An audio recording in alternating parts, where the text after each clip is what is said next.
everyone, and welcome back to the channel. So in this video, I'm going to go through how you can save money without sucking all of the fun and all of the joy from your life, which really makes life worth living. Because I myself, while I do have financial goals and I do try to save as much as I can so I can invest for my future, I still do want to enjoy the life that I have now. And I don't want to be old and full of regrets that I didn't do things when I was younger because of money. And I think that the key in life is to be able to have enough money that you can live the life that you really enjoy and be able to spend it on the things and the people that mean a lot to you. And ultimately, the way that I see money and the way that I see spending money is you can spend money on anything that you like, but you can't spend money on everything, and that is the key. So here are some tips which have helped me navigate this life and helped me still enjoy my life while still being able to save money at the same time. So the first tip is to track your expenses regularly. The best place to start when you're looking to save money is to actually have a look at your expenses and see what you're actually spending money on. So then you're able to cut back on things that you don't really need to be spending money on. I know that this can be a bit of a shock when you first go through all of your statements and you actually start to see what you spend money on at the beginning, because it certainly was a shock to me when I did it for the first time. And you might feel really bad about your spending, because I know I certainly did, and I definitely was spending a lot more money on unnecessary things than I thought I was. And that's why it's just so important to actually go through your expenses and start having a look at what you're actually spending money on. And this is always a work in progress. I do check all of my expenses on a monthly basis, and I do like to have a look at all of my expenses from the month before. And some months are better than other months, but I think that it is really important to set aside some time each month to have a look at your expenses and ensure that you're on the right track with your savings and your spendings and your investing goals. And by the way, if you're enjoying this video so far, make sure you give this video a like. I would really appreciate it. And can we get to 200 likes on this video? I think we can with your help. So make sure you give this video a like, and if you haven't already subscribed to this channel, make sure you subscribe, because I produce videos regularly about saving money, making money and investing. So if you're interested in this content, make sure you subscribe as well. So the second way that you can save money without sucking all of the fun and joy from your life is to suggest cheaper alternatives. One of my biggest pet peeves is when people say that you should stop seeing your friends, your partner and your family because you need to save money. Because I think that that's a little extreme, and there are ways that you can still see your friends, your family and your partner and still save money. So here are some tips to help you see the people that you care about and still save money at the same time. The first way is to suggest a cheaper alternative.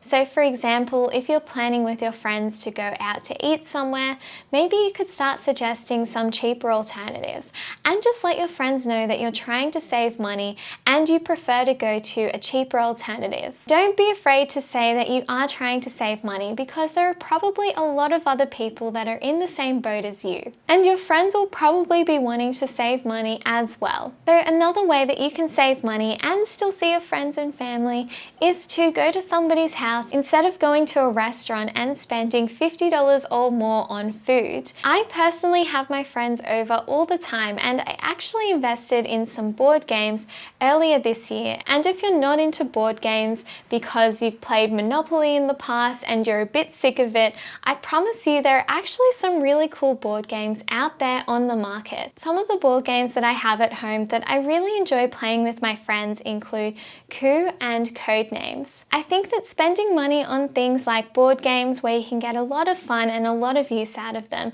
really is worth the money spent on the investment initially. I've put some links down in the description below so you can check out some of these board games for yourself. And the third tip is to set yourself a limit. When I go out, I find it really hard to stick to my budget. So whenever I do go out, I try to set myself a limit of how much money I'm going to spend. So I'll usually take some cash out with me and only be allowed to spend the money that I've brought out with me.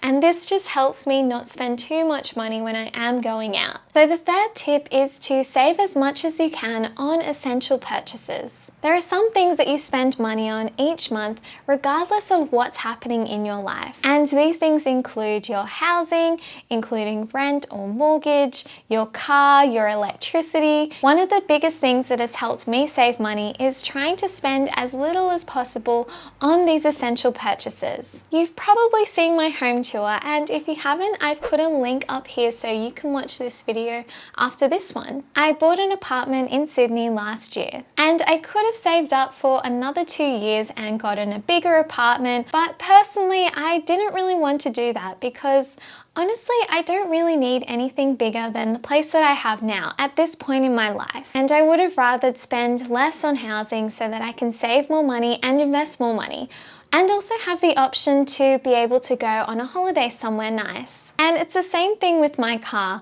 I drive a pretty old beat up car that my dad gave me for free, and it doesn't really bother me too much because really it's just something to get me from point A to point B. And I probably could spend some money and buy a nice car, but personally it's not something that I really value. And I'm not trying to say that you shouldn't buy a new car or you shouldn't buy a really nice house that you're proud of, because if those things are important to you, then I think that you should do that. But for me personally, these things have really helped me save money and have enabled me to be able to save even more of my income. So the fourth tip is to save money on your electricity, your internet, and your phone bill. I'm always looking for the cheapest electricity, cheapest internet, and the cheapest phone bill. And I'm constantly comparing the prices each quarter and switching if there's a better price available. Recently, I switched my electricity to Click Energy, and I switched my phone provider from Optus to Circles.life, and I switched my internet provider to Superloop. I've been with Circles.life now for about 6 months, and I honestly think it's a really great phone provider. I used to pay $40 per month on my phone bill,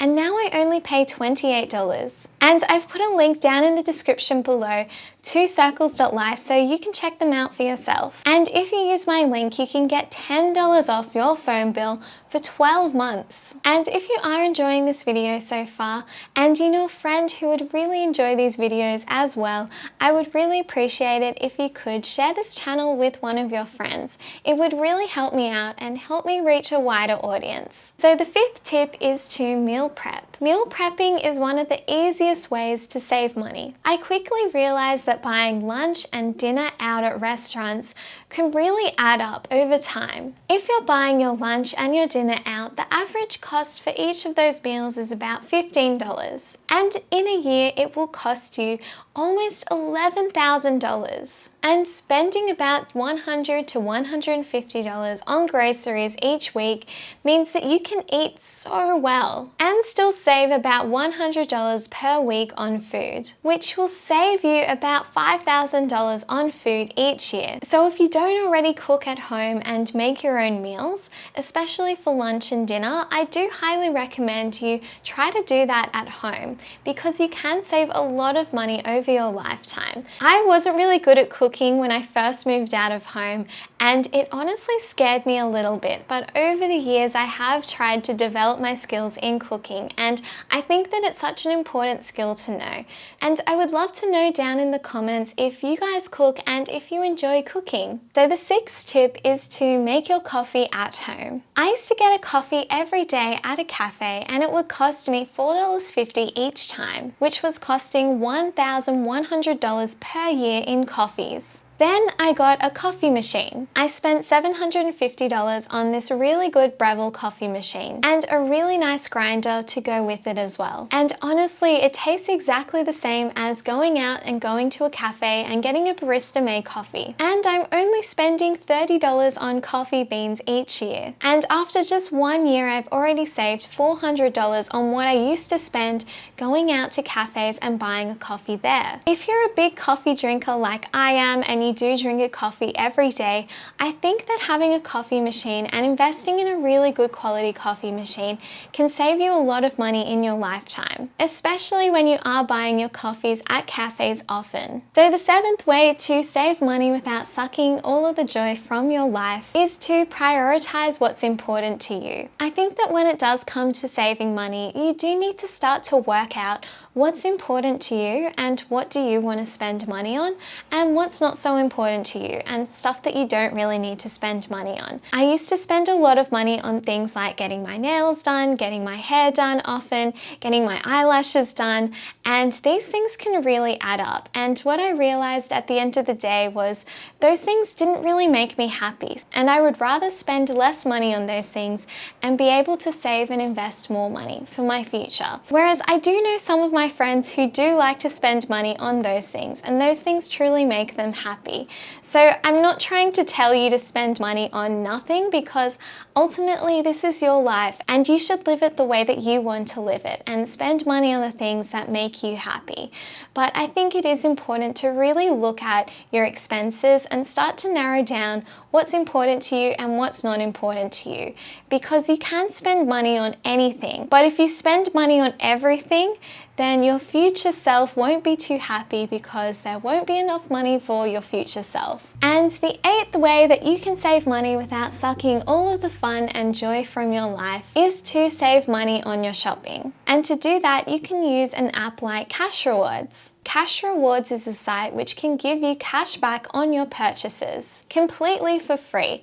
And if you sign up with the link down in my description below, you'll also get a free $20. Cash Rewards and Shopback are sites that I regularly use to get cash back on my purchases. And it's pretty much like free money when you're shopping online. I also use a Chrome extension called Honey, which automatically finds the best coupon codes across the internet and automatically applies them to your cart. So you'll be able to save even more money on your shopping that way. Thank you so much for watching this video. I hope you enjoyed it. If you did like this video, make sure you give this video a like and subscribe to my channel if you haven't already subscribed. I produce regular videos on investing, personal finance, and saving money, so if you like these types of videos, make sure you subscribe. And if you'd like to see some more videos, I've put some links to some videos here that you can check out, so click on the links and check out another video.